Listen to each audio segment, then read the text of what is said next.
Manhattan Project Energy Empire is about not wanting this to happen in your environment. Basically, you want to be the top dog after World War II when it comes to the energy race and not have pollution in your environment. You want to be the best you can without and have the cleanest energy. You play a post-war country.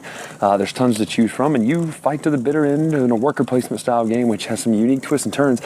In order to achieve the trophy of best energy empire without all of this mess in your air, because look at this, nobody wants to breathe in that. That's terrible. It's a horrible thing. But that's why I chose to illustrate it for you for this. So we'll check it out in just a second, how it plays, what makes it different, and kind of the special things that make it tick in a worker placement style game. Right now.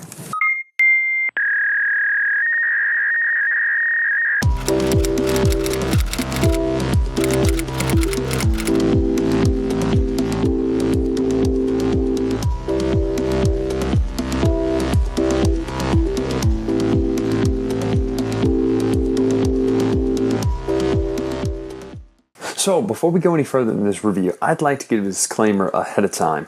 Worker placement games are my absolute favorite style of games. Now, even though I love Ameritrash games typically more than Euro games, Euro worker placement has a very special spot in my heart. It is my favorite mechanic. So just know that ahead of time. So as we look at today's game, Manhattan Project Energy Empire, I was already just pretty much sold by the idea of worker placement. But here's the backstory of how I got this game. It's Christmas time. We're getting ready to, Carl and I are picking each other's stuff out on a list or whatever. And she tells me I'll buy her too many games all the time, which is probably true. I probably have a problem with doing that. But here's the deal. She was like, hey, have you ever heard of this game? And I was like, nah, what is it? And she said, Manhattan Project Energy Empire. I was like, yeah, I've heard of it. She's like, yeah, it's gotten some really good reviews, ratings and stuff. Let me just say, she does not do this. She does not research games. So what I surmised was she saw someone talking about this on a Facebook page because it pops up in her post now. And she thought, well, this game sounds cool. She did her research on it. And basically, she really wanted the game. So she ended up getting it for me for a Christmas gift. Because A, she knew I would love the game. And B, she knew she would love the game. So it kind of worked out as a win-win for both of us. Now, that's, again, trampling just all over the lead of the story. Well, is an objective review? Of course it's objective, but am I going to come out and say, well, I didn't like the game at the end? We'll find out. No, I'm not going to do that. I'm sorry. I love this game. So let's take a look right now what comes in the box of Manhattan Project Energy Empire and kick this review off right now. Hey, bet you weren't expecting to see me here since the last thing I said was let's take a look inside the game, but here's one thing I wanted to point out quickly about the theme of this game. This game has the potential to get bogged down in a lot of political nonsense because of the theme of this game. You say, what are you talking about? Post-World War II energy? No. The idea of climate and green energy and all that sort of stuff, no matter which side of the issue you fall on, that is a topic that has a lot of baggage, no matter what. But this game manages to do something really incredible, and it manages to handle this topic of pollution and clean energy and all that sort of thing without beating anyone over the head, no matter which side of the issue you fall on. And I think that's a good thing, especially for people like me. That's a win, considering I'm not sure which garbage can to throw my bottle in at Chipotle, because there's like 6 of them. So, good job, Minion Games, on that. But let's take a look for real at what's inside of here now. Inside of this great box-arted box by Minion Games is a Luke Laurie, Tom Jolly. There you go, a little credit. Rule book, good little rule book. It's got everything you need in there. And then a player board. Now, I love player boards. I also find it funny when I call something a player board that is clearly made out of just paper, but that's okay. I can live with that. It's not cardstock, but again, I can live with that. All the different resources have a tray or a little spot to put them on. This is where your money goes, your plastic, steel, science. Yeah, okay, whatever. You can be a little bit more thematic about that if you want, but it's scientific research is what you're saying, basically. And then over here is oil, and that's the last thing to go up here. Let me bring this up a little closer so you can kind of see what's on it. Up here are the different areas of your environment. At the end of the game, these are worth points for each one that is clean and not full of pollution. These are places you can drill for oil. We'll talk about that in a little bit. And all these are different places that you can clean up to have a cleaner environment at the end. This is kind of what each dice has containing energy-wise. This is where you put your dice, this is where you put your workers, this is where you put your achievements, and this is where you put your energy. Simple as that. A place for everything, and then everything has its place. That's a good idea. Everyone gets a player board in their color. Subtly, it's subtly in there. This is the black player, yellow player, blue player. A lot of different good colors in here. A good board. We'll take a look at the board in just a little bit. The workers are great. Check this out. Little flat cardboard workers. You say, what? Why would a worker placement game, have flat cardboard workers and not worker meeples made out of wood? Well, there's a good reason for that. We'll talk about it in a minute. cardboard money tokens, achievement tokens. These are great. These are things like scientific leader, 1 point for science token. At the end of the game, get you a victory point. These are great ways to score victory points. One funny rule about that is you can never score more than 5 victory points per achievement token. These are pollution tokens. This side's regular pollution. This side's nuclear. That's always fun. These are the red and blue, or the red and yellow players, things that I haven't put in their bag yet. Science token. This represents your scientific research in the field. These are the other players. Energy dice. We'll talk about those in a minute. Plastic resources. You say, man, I was hoping the resource cubes were something besides plastic. No, you don't understand. These are the plastic resource, therefore they're a plastic cube. That's just a very meta thing if you think about it. Meta game design right there. Plastic resource cube is a plastic cube. These are oil barrels, and they're really well sculpted and everything. Got little nice tops and rivets and all on the side. It looks great. Steel, there's a cute little steel ingots here, I-beams. They're really neat looking little steel resources. And then your money was your money. Last but not least, there's the cards that go in the game, and I'll show you the cards as I show you the board here. So the board is a nice little four-fold board. I'm a big fan of the four-fold, as you've heard me say in other ones. I don't know why. That doesn't make sense. There's no reason to be a fan of the four-fold. I just am, okay? When you play Eldritch Horror and it's a 6 ginormous, that's not even a real word, gigantic folds, you kind of just get a little tired of that sometimes. That's my leg. How weird. Look, so the board here, man, if I could just figure out framing, that would be fantastic, wouldn't it? The board here has all these different actions on it, different action spaces and such that you can go to. Each one of these symbols represents a place where you can put your worker. Here's the beautiful thing about this game. Let me get a worker you can see here. The red team, for instance. You would put your workers on the board. When you take an action, you would go here. So this gets you a steal. Well, let's say that the black team here also wants to get steal, and you don't want to give up your place for steal, and you don't want to box somebody out. One of the biggest problems in a worker placement game is, what do you do if someone takes the action you want? So now I want to go there and you just kill that worker. No, that doesn't work. There's no grande worker like viticulture. What you do is you make a stack that's higher than theirs. Each turn you'll get energy. You can place it. Now, I don't know if you can see that or not, but that black stack is now higher than the red stack, which is, to me, at a glance, a brilliant thing. You say, well, what if the red person wants to go back there and use it? Well, then they would have to have a higher stack than anyone. So you would stack 2 energies or onto under a worker, or 2 workers in energy, whatever, any kind of combination to get there. And whoever has the highest stack gets to use that action that turn, or not gets to use it, but you have to have the highest stack to use that action. So you could potentially use that action multiple times in a row, even if you had the energy to do it. And that, to me, is the biggest win for this game, is how it handles action economy, that you can go to the same place that someone else is, you can go to the same place that you are, as long as you have the highest stack. And that's great. And if you saw my Throat Punch Lunch segment on this, it talks about how function and form actually make a difference in this game. These could have been done with worker wooden meeples, but the thing is, these cardboard tokens make it where you can just stack it and at a glance see how many you need to be higher. And I think that's really smart for game design there. Different action, things like scientific research, you get a science research and you get to look at these world event cards. I can't remember exactly what they're called. Education, you spend $3, you get to train a new worker and you get a pollution. Spend a science to clean up 2 pollution. This one lets you get a steal. This one lets you drill for oil. If you remember on your oil board, the 4 I said you can drill for oil on, these 4 are the only ones. You can only do that action potentially 4 times there. Once they're covered, they're covered. This one lets you trade in an oil for plastic and scientific research and a pollution. All these are thematic things, so they make sense scientifically. This one is finance. This is a cool action here. You get 2 coins, or you can have 3 coins and everybody else gets 1 coin, or you can have 4 coins and everybody else gets 2 coins. So it's a little bit of a gamble on how bad you need money and how much you want to not give them money. Buy or sell oil is based on this price track down here, which has to do with the world events and where you are in the game.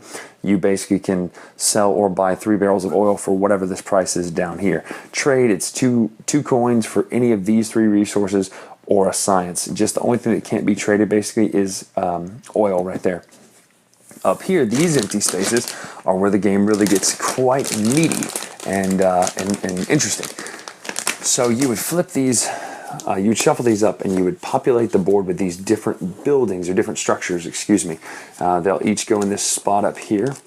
And now you have an action space up here that I didn't talk about, which lets you buy something from the commerce market, the industry market, or the government market. The way this works is, the nuclear agency, for instance, you would go here with your worker, pay the cost. This is for And you guessed it, when something comes off the board, these move down and become cheaper, obviously, to populate. But let's say you picked up this one, Nuclear Agency. Well, you've paid your 4 coins or 2 science. You get to make a steal or a science by using this as an action. So anytime you do an action, you can activate one of these cards as well. When you buy this card, you get a nuclear pollution onto your board. And pollution with nuclear takes 2 of these actions to remove just one of them. So it's a pretty tough thing to remove, but it's a good action to have. Plus, these are worth 5 victory points at the end. They're not all worth 5. Some of them are worth more, some of them are worth less. This one just happens to be worth 5. So at the end of the game, you're going to want the most structures you can because they're worth the most victory points as structures. This one, if you wanted to activate it during your turn, the turn structure would be activate 1 worker, then you can activate your nation card or your structure cards. And these nation cards are things like this. Your starting player information. So Japan would start with 2 oil, 2 plastic, and 2 money. You can also, when it's your turn, this United Nations track, you can spend a worker or an energy to spend 1 plastic and 2 coins to move your token up the United Nations track. What that does is each time you just get more victory points. That's all it is. At the end of it, if you get 17 points if you're here, plus 3 if you're the leader, you cannot be at the 17 and still be the leaders with that plus 3 is for. So at max, you can get 20 points for the United Nations track. It's pretty cool.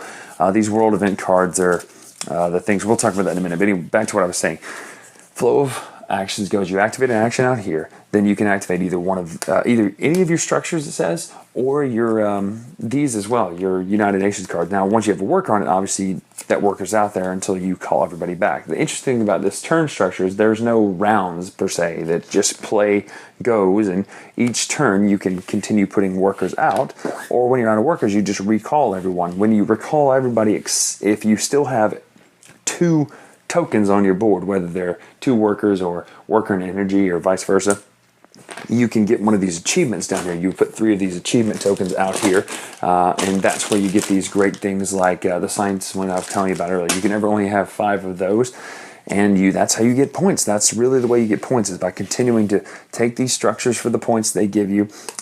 These obviously structures, when you activate them, give you good things. There's resources there, and then you move up this track. You get these achievement tokens which tell you how to get points other ways, and that's really the main way to get points, is you get these structures and these achievements, and you just bust those out as best as you can. And you know, five achievements for 5 points is 25 points, plus all these structures you have up here, plus all the different things down here. The United Nations tracks are just ways to get points and ways to really boost your score.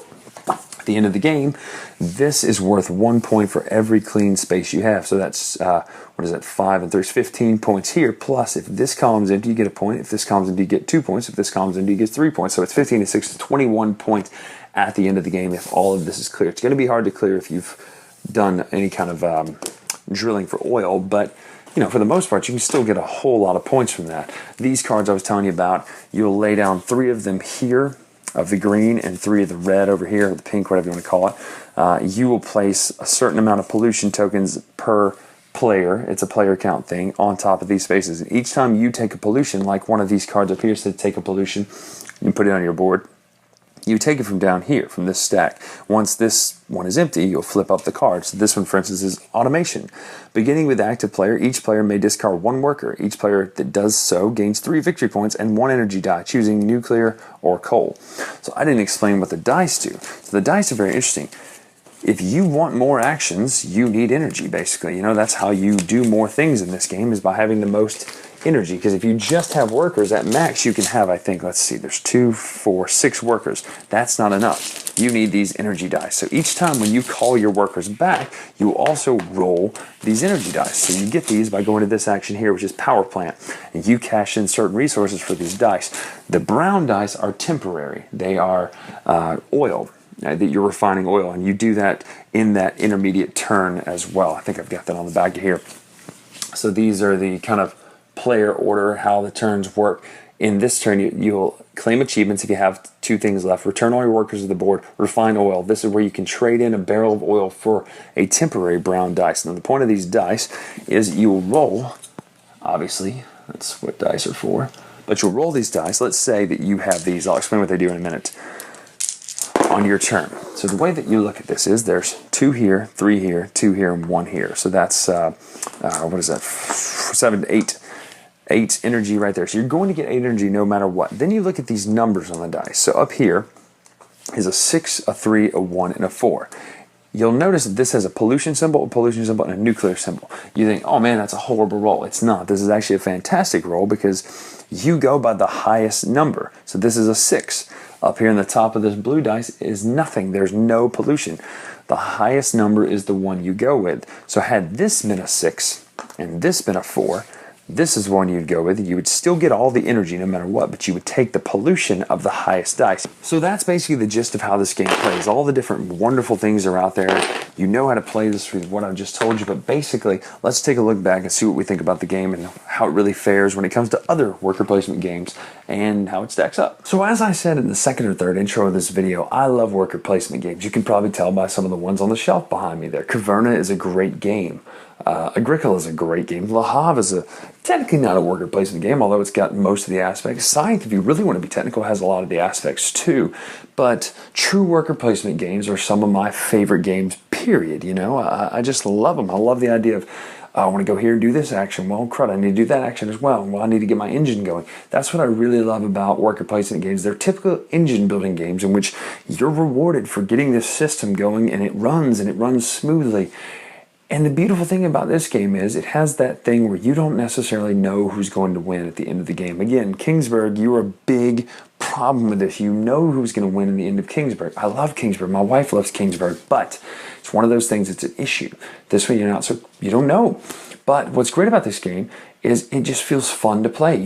That whole aspect of, well, crud, worker placement's kind of irritating because someone took my action. Now I'm stuck getting this action the whole time. I've got to go get coal instead of getting what I wanted to get the whole time. I don't think coal's in this game, but whatever, you get the point. I got to get steel this game instead of plastic. I don't need steel, I need plastic. You don't have to do that. You just have to pay a certain amount more energy. You have to be more effective and efficient at your company than the other player does, and that's what makes this game great and thematic, is it takes that whole away, and it ends up becoming a bidding war. Oh, you want steel?